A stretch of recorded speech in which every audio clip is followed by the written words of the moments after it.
কি পরিমাণ যুবক আজকে অনলাইনে জুয়া খেলে, প্রতিদিন লক্ষ লক্ষ যুবক। আপনারা বাবারা জানেনও না, এখন আর ওই কোনাকানিতে জুয়া খেলে না, এখন সবাই আপনার ঘরে, আপনার সন্তান পাশের রুমে সারা রাত অনলাইনে মোবাইলে হয় জুয়া খেলে, নয়তো নারীর উলঙ্গ ছবি দেখে আপন ঘরে। আহ, চেহারা সুরত দেখলেই তো বোঝা যায়, চুল চেহারা কালো মলিন, সাফা সুফা ভিতরে ঢুকে গেছে, অল্প বয়স্ক। আহা, দেখায় বুঝাই যায়। দিনের পর দিন এক ওয়াক্ত নামাজ নাই, একটা সেজদা নাই কপালে, অভিশপ্ত ওই চেহারা দেখলেই তো বোঝা যায়। অভিশপ্ত ওই চেহারা দেখলেই তো বোঝা যায়, বেনামাজির চেহারা দেখলেই চেনা যায়। তুমি যত পাউডারই দাও বাবা, বুঝা যায়, হাইওয়ানের চেহারা বুঝাই যায়। আল্লাহ আমাদেরকে বুঝ দান করে। এই শেষ কথা হলো, এখন আমাদের প্রত্যেকের এটা, আমি যে আয়াতটা পড়ছি, এই আয়াতের মূল বক্তব্য কি? আল্লাহ তাআলা বলছেন, নারী কিংবা পুরুষ, পুরুষ কিংবা নারী, জওয়ান কিংবা বৃদ্ধ, কারো দ্বারাই যেন সমাজের মধ্যে, মুসলিম জনবসতিতে অশ্লীলতা, বেহায়াপনা, অসভ্যতা, নোংরামি যেন না ছড়ায়।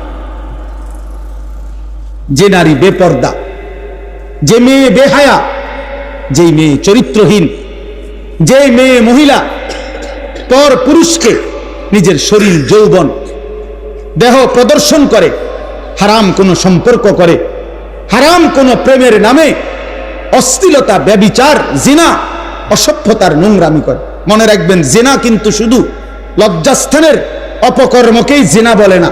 জিনা হাতে ছুঁয়েলে কোনো ভিন নারী, সেটাকেও হাতের জিনা বলে। নবীজি বলছেন, চোখ দিয়ে কোনো ভিন নারী দেখলে এটাকে চোখের জিনা বলে, পাও দিয়ে কোনো ভিন নারীর সাথে হাঁটলে এটা পায়ের জিনা, কোনো অন্তর দিয়ে ভিন নারী সম্পর্কে কল্পনা চিন্তা ভাবনা করলে এটা অন্তরের জিনা, লজ্জাস্থান দিয়ে জিনা করলে সেটাও জিনা, লজ্জাস্থানের সবটাই জিনা। আল্লাহ তাআলা এই আয়াতের মধ্যে বলছে, যার দ্বারা জিনাকেই বলে অশ্লীলতা, অশ্লীলতাকেই বলে জিনা, ব্যভিচার। অর্থাৎ নারীকে কেন্দ্র করে যে গুনাহ, নাচ গান, বাদ্য, বেপরদিগি, বেহায়াপনা, হারাম প্রেম ভালোবাসার নামে হারাম সম্পর্ক, এই যেই কোনো রকমের গুনাহ কোনো নারীর দ্বারা, নারীকে মাধ্যম করে হয়, এটাকে বলে আরবিতে ফাহিশা, অশ্লীলতা, ফাহশা অশ্লীলতা, ফাওয়াহিশ অশ্লীলতা। এটা কোরআনে আল্লাহ বারবার নিষেধ করছে, বারবার, ওয়ালা তাকরাবুজ জিনা ইন্নাহু কানা ফাহিশা। আল্লাহ বলছে জিনার কাছে যেও না, এটা ফাহিশা। ওয়ালা তাকরাবুল ফাওয়াহিশা মা যাহারা মিনহা ওয়া মা বাতান। আল্লাহ বলছে প্রকাশ্যে কিংবা গোপনে অশ্লীলতার কাছেও যেও না। আল্লাহ বলছে কুল ইন্নাল্লাহা লা ইয়া'মুরু বিল ফাহশা। নবী বলে দেন, আল্লাহ কোনো অশ্লীলতার আদেশ করে নাই, তোমরা করবা না। এভাবে বারবার আছে, বারবার বারবার বারবার।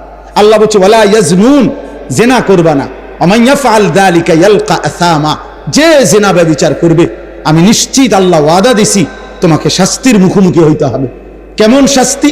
ইউদাআফ লাহুল আযাবু, আল্লাহ বলে প্রত্যেকটা শাস্তি দ্বিগুণ করে দেওয়া হবে।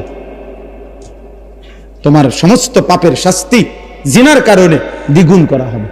আল্লাহ নবী বলছে, খোদার কসম বন্ধু, বুখারী মুসলিমের হাদিস, নবীজি বলছে লা ইয়াজনি জানি হিনা ইয়াজনি ওয়া হুয়া মুমিন।